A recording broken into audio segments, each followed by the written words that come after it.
First of all, £40 million given over to tackle this. How much of that will be spent on more police?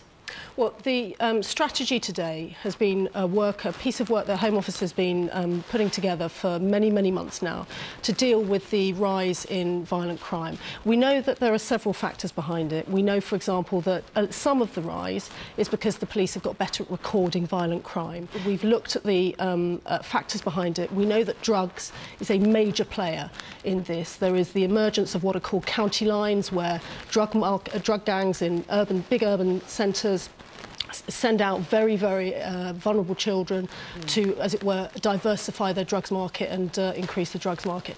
And so at the centre of this strategy is how we're dealing with drugs and those gangs that exploit those children. Would more police help? I mean, you've brought in new laws to change some of the weapons that people are allowed to carry, some of the types of knives, but it's sort of, you can imagine people think, well, what's the point of new laws if there aren't the numbers to police them? And The Guardian is one that's got this leaked Home Office paper. It doesn't say that too few police is the cause of this latest surge. It doesn't say it's the trigger, but it does say it's contributed to it and it's encouraged the circumstances to develop for it.